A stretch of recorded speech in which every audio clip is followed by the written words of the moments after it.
नमस्कार इंदौर, मैं शिका यादव स्वागत करती हूँ आपका भय न्यूज के 11 जून शनिवार के बुलेटिन में।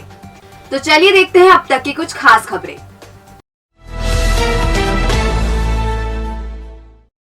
प्रेमिका की खुदकुशी के मामले में एरोड्रम पुलिस ने आरक्षक को आरोपी बनाया है। सुसाइड से पहले आरोपी ने युवती से मारपीट की थी। पुलिस ने घटनास्थल पर मिले साक्ष्य के आधार पर आरोपी आरक्षक को गिरफ्तार भी कर लिया है। एरोड्रम पुलिस के मुताबिक मृतका का नाम प्रीति पिता लक्ष्मीकांत मिश्रा, उम्र 28 साल, निवासी 3 इमली है। प्रीति मूलतः दमोह की रहने वाली थी। वह नवलखा स्थित एक एग्रीकल्चर फर्म में अकाउंटेंट के पद पर कार्यरत थी।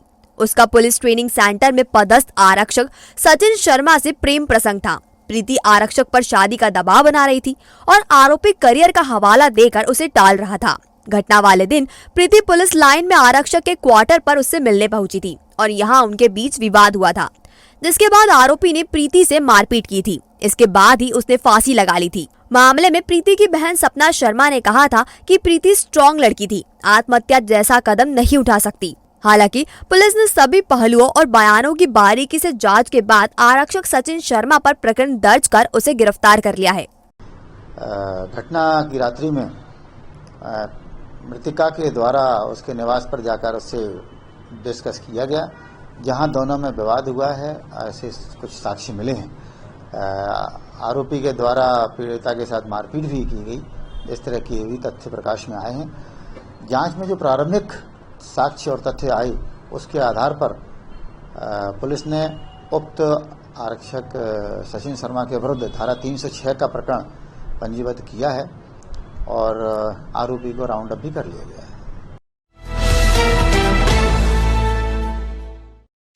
राजेंद्र नगर थाना क्षेत्र में खंडर में युवक की लटकती लाश मिलने से सनसनी फैल गई। मृतक के हाथ पीछे से बंधे हुए थे। मौके पर पहुंची पुलिस ने लाश को उतारा और पीएम के लिए अस्पताल भेजा। परिजनों ने हत्या की आशंका जताते हुए पुलिस पर भी नशे के कारोबार में लिप्त होने के आरोप लगाए हैं। राजेंद्र नगर थाना क्षेत्र के दुर्गा नगर में खंडहर नुमा एक मकान में संदीप उर्फ सोनू जैन नामक युवक का शव फांसी पर लटका हुआ था। उसके हाथ पीछे से बंधे हुए थे।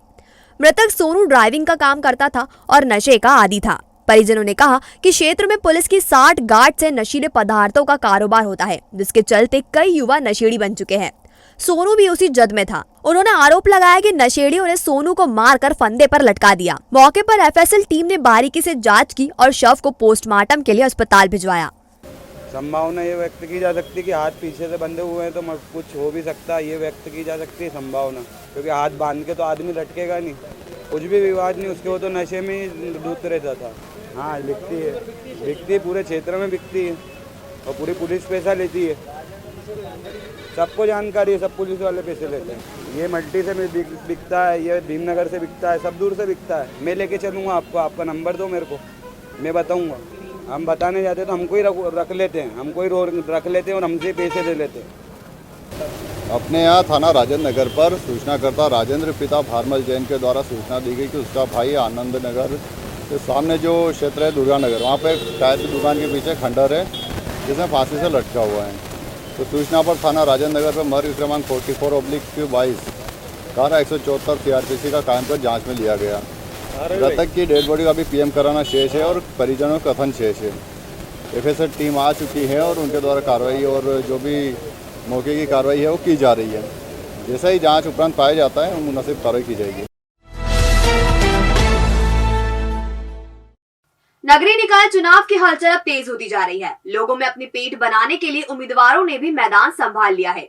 कांग्रेस ने विधायक संजय शुक्ला को अपना महापौर प्रत्याशी घोषित किया है। शनिवार सुबह शुक्ला ने बड़ा गणपति के दर्शन कर जनसंपर्क की शुरुआत की। हालांकि इस दौरान शुक्ला जब मीडिया से मुखातिब हुए तो अपनी ही तारीफों के पुल बांधते हुए नजर आए। उन्होंने कहा कि 20 साल से भाजपा की सरकार होने के बावजूद भी उन्होंने वो काम किए जो कोई नहीं कर सका। जनसंपर्क की शुरुआत आज से नहीं हुई है, वे पिछले 25 सालों से लगातार जनसंपर्क कर रहे। भाजपा के राष्ट्रीय महासचिव द्वारा उन्हें बच्चा बोले जाने के सवाल पर वो बोले कि बच्चा ही बड़ों का आशीर्वाद लेने जाता है और यह बच्चा भी आज इंदौर की जनता का आशीर्वाद लेने निकला है। मैंने जनसंपर्क आज से नहीं चालू कर रखा है, मैंने 10 साल से चालू कर रखा है। आज तो मैं उन माता पिताओं के पास जा रहा हूँ, क्योंकि आज से मैं सिर्फ सीखना इसलिए कर रहा हूँ कि इंदौर की जनता का आशीर्वाद चाहिए, उन माता बहनों का चाहिए। उस बच्चे ने जो 25 साल से इंदौर शहर में काम करके दिखाया हो, जो सुदामा नगर सही पास से ऐसे उसको अवैध कराया हो, ड्रेनेज सड़क पानी की व्यवस्था कराई भाई, उसके बाद विधानसभा एक के अंदर 20 साल से भारतीय जनता पार्टी का पार्षद हो, मेयर हो, विधायक हो और सांसद हो, मुख्यमंत्री हो, सब कुछ होने के बाद 20 साल से इंदौर शहर के विधानसभा एक में विकास नहीं करा था, परंतु मैंने 4 साल के अंदर जो वो काम करके दिखाया पूरी जनता जानती है, पूरा शहर जानता है। मैं तो सिर्फ उनके बाद जा रहा हूँ कि आप मुझे सिर्फ आशीर्वाद दो, क्योंकि बच्चा बोला गया है मुझे, मैं बच्चा ही हूँ। बच्चे को बड़े बुजुर्ग आशीर्वाद देते हैं, बच्चे ही आगे बढ़ाते हैं। इंदौर सहित अन्य शहरों में नगरीय निकाय चुनाव में प्रत्याशियों के नामों की घोषणा नहीं किए जाने को लेकर शनिवार को कांग्रेस की पूर्व मंत्री डॉक्टर विजयलक्ष्मी साधो ने बीजेपी पर हमला बोला। उन्होंने कहा, भाजपा अभी भी संशय में घूम रही है कि किसे टिकट दिया जाए। इससे पता चलता है कि शिवराज सरकार कितनी डरी हुई है। दरअसल वे कांग्रेस के महापौर प्रत्याशी संजय शुक्ला के समर्थन में प्रचार करने इंदौर पहुंची थी। डॉक्टर साधो यही नहीं रुकी, उन्होंने बीजेपी की फायर ब्रांड नेत्री उमा भारती पर भी हमला बोला। उन्होंने कहा, उमा भारती कभी शराब की दुकान पर पत्थर फेंकती है तो कभी नुपुर शर्मा के बयान का समर्थन करती है। बड़े बड़े पदों पर बैठे नेताओं की ऐसी हरकतों से बीजेपी का चरित्र उजागर होता है। उन्होंने प्रधानमंत्री नरेंद्र मोदी को भी निशाना बनाया और कहा कि वे सिर्फ मन की बात कहते हैं, लेकिन लोगों की मन की बात नहीं सुनते। वह डिवाइड एंड रूल का शासन कर रहे हैं। बिल्कुल क्यों नहीं बनेगा, बनेगा, ये शब्द नहीं, बनेंगे, बिल्कुल बनेंगे 101%। इंदौर की दशा दुर्दशा कितनी करी है ये आप सभी जानते हैं। भ्रष्टाचार चरम सीमा पे इंदौर नगर निगम में, और इसको देखते हुए हम लोगों ने तो हमारा कैंडिडेट 1.5 साल पहले ही डिक्लेयर कर दिया था, और उन्होंने जो कोरोना में काम किए और जनता के बीच जो काम किए, इंदौर की जनता भली भांति जानती है और बहुत ही अच्छे रूप में संजय शुक्ला जी को वो ले रही हैं।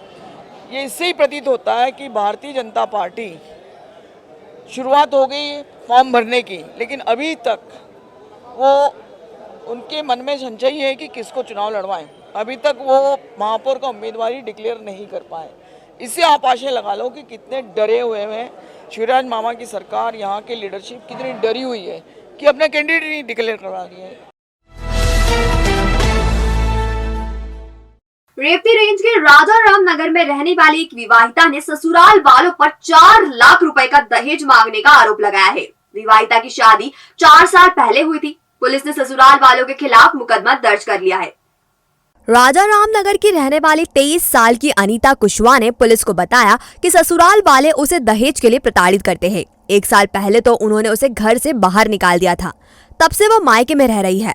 सदर क्षेत्र में रहने वाला पिता राजा पिता राम स्वरूप कुशवाहा, ससुर राम स्वरूप कुशवाहा, सास राजकुमारी, जेठ रवि और जेठानी गायत्री उसे 4 लाख रुपए लाने के लिए दबाव बनाते हैं। जब उसने रुपए लाने से इनकार किया तो आरोपियों ने उसके साथ मारापीटी की और घर से निकाल दिया। पुलिस ने महिला की शिकायत पर प्रकरण दर्ज कर लिया है। महिला ने हमें आकर शिकायत की थी कि उसको उसके पति और ससुराल वालों द्वारा शारीरिक और मानसिक रूप से प्रताड़ित किया जा रहा है। तो महिला की रिपोर्ट पर से हमने अपराध पंजीबद्ध किया है। तो किस तरह की प्रताड़ना दी गई थी, क्या कुछ मांग कैसी? जी, उससे दहेज की मांग की जा रही थी। 4 लाख रुपए दहेज मांगा जा रहा था नगद, और नहीं देने की दशा में उसे पिछले 1-1.5 साल से घर में नहीं रख रहे थे ससुराल वाले। वो अपने मायके में रह रही थी, और उसने ये भी बताया कि जब उसे घर से निकाला उसके पहले उसके साथ इस तरीके की मारपीट की गई थी कि उसके दांत भी टूट गए थे, लेकिन उसने प्राइवेट ही इलाज करवा लिया क्योंकि तब भी वो अपना घर नहीं तोड़ना चाहती थी। बाबा अकबर खान जी जीवन की बड़ी से बड़ी समस्या का समाधान मात्र 72 घंटों में करते हैं, वो भी फोन पर। जैसे वशीकरण, मनचाहा प्यार, शादी न होना, तलाक, गृह क्लेश, प्रेम विवाह, मुतकरनी, सोतन दुश्मन से छुटकारा, काला जादू, गड़ाधन आदि तांत्रिक विद्या और रिद्धि सिद्धियों के मालिक काले इल्मों के बेताज बादशाह जो सभी समस्याओं का समाधान करते हैं। अगर आप भी किसी समस्या से परेशान हैं तो आज ही संपर्क करें बाबा अकबर खान जी से। और अब खबरें दे दनादन। कोरोना की चौथी लहर में संक्रमित मरीजों का आंकड़ा लगातार बढ़ता जा रहा है। हेल्थ बुलेटिन के मुताबिक शुक्रवार को एकदम से मरीजों का ग्राफ ऊपर गया और 29 नए संक्रमित मरीज मिले। लगातार बढ़ रहे मरीजों ने भी प्रशासन के माथे पर चिंता की लकीरें खींच दी हैं। इधर कोरोना का प्रकोप बढ़ने के बाद भी लोग लापरवाह बने हुए हैं। मास्क लगाना पूरी तरह बंद कर दिया है और सोशल डिस्टेंसिंग का पालन भी नहीं किया जा रहा है। ऐसे में आने वाले समय में संक्रमित मरीजों की संख्या बढ़ने से इनकार नहीं किया जा सकता। अज्ञात कारणों के चलते विजयनगर थाना क्षेत्र के कृष्णबाग कॉलोनी निवासी उमेश कुशवाहा ने घर पर पंखे से लटककर फांसी लगा ली। घटना के वक्त घर पर कोई नहीं था। जब दोपहर में पत्नी घर पहुंची तो पति को फंदे से लटका देखा। इसके बाद तुरंत अस्पताल ले जाया गया, जहां डॉक्टर ने उसे मृत घोषित कर दिया। पुलिस को मृतक के पास कोई सुसाइड नोट नहीं मिला है। मामले की जाँच की जा रही है। और ये प्लम्बर का काम करते थे और सब तो घर पे कोई भी नहीं था, इनके सब काम पे गए हुए थे। तो इनकी मिसेस भी घर पे नहीं थी। जैसे ही आई 2 बजे के बीच आसपास और गेट खोला तो देखा तो इन्हें फांसी लगाई हुई थी। कोई सुसाइड नोट वगैरह नहीं, कुछ भी नहीं। क्या वजह रही? वजह का कुछ भी मालूम नहीं पड़ा अभी। कोई बात वगैरह कुछ भी नहीं। सड़क दुर्घटना में घायल 50 वर्षीय वृद्धा की इलाज के दौरान मौत हो गई। मृतका का नाम नंदाबाई पति धन सिंह वर्मा निवासी मंडलेश्वर खरगोन है। वह परिजनों के साथ बाइक से जा रही थी, तभी महू के बड़गोदा में गिर गई। गंभीर अवस्था में उन्हें राऊ में 6 जून को भर्ती किया गया था, जहां शनिवार सुबह करीब 6:30 बजे इलाज के दौरान उनकी मौत हो गई। सर, हमारे यहाँ आज सुबह एएन हॉस्पिटल राऊ से अंकित मेश्राम डॉक्टर साहब का टेलीफोन द्वारा सूचना दिया कि मृतिका नंदाबाई पति धन सिंह वर्मा 50 साल निवासी मंडलेश्वर जिला खरगोन व्हीकल एक्सीडेंट होने से उनका दामाद दारा सिंह इलाज हेतु 6/12 को गेटवेल हॉस्पिटल मऊ से रेफर होकर एएनएस हॉस्पिटल राऊ में इलाज हेतु भर्ती किया था और आज दिनांक को दौरान इलाज सुबह 6:30 बजे नंदाबाई की मृत्यु हो गई।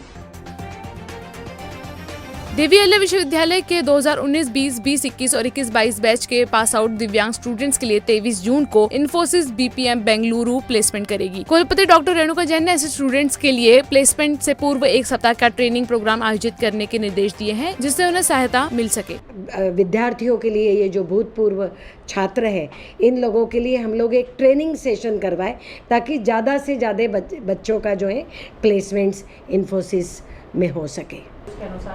सूची में तो मुझे लगता है कि काफ़ी बच्चे हैं, पर हमें लग रहा है कि 51 बच्चे तो निश्चित ही इसमें पार्टिसिपेट करेंगे।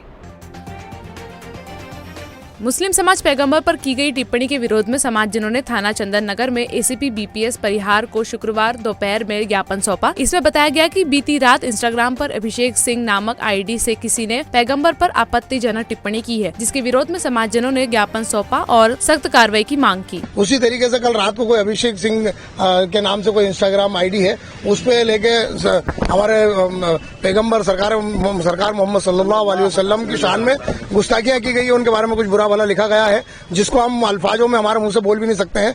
ऐसे अल्फाज उन्हें वापरे हैं, उसके लिए हम यहाँ पर हमारे मुफ्ती साबिर अली साहब और हमारे सभी मस्जिदों के इमाम साहबों के साथ और मोहल्ले के कुछ वरिष्ठ लोगों के साथ, हम नहीं चाहते कि किसी तरीके से ज्यादा भीड़ भाड़ या कोई हमारे शहर में जो शांति बनी हुई वो बिगड़े। तो हम जिम्मेदार लोगों के साथ में आके हमने एसीपी महोदय अन्नपूर्णा को ज्ञापन दिया है और उस ज्ञापन में मांग की है कि ये जो भी आईडी जिस भी नाम से चला रहा हो, इसका बराबर पता लगाया जाए और इसके ऊपर सख्त से सख्त कार्रवाई की जाए। उसमें समाज के बारे में कुछ अनर्गल प्रलाप किया गया है और उसी को मद्देनजर आपराधिक प्रकरण दर्ज किया गया है और उसमें हम लोग ये देख रहे हैं कि कौन है, हो सकता है कोई फर्जी चला रहा हो।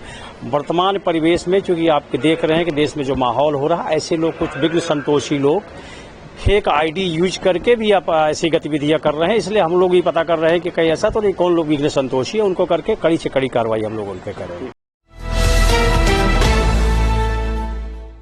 तो आपने देखा हमारा बुलेटिन, ये आपको कैसा लगा, इसका फीडबैक हमें हमारे कमेंट सेक्शन में जरूर दीजिएगा। कल फिर मिलेंगे नए बुलेटिन के साथ। नमस्कार।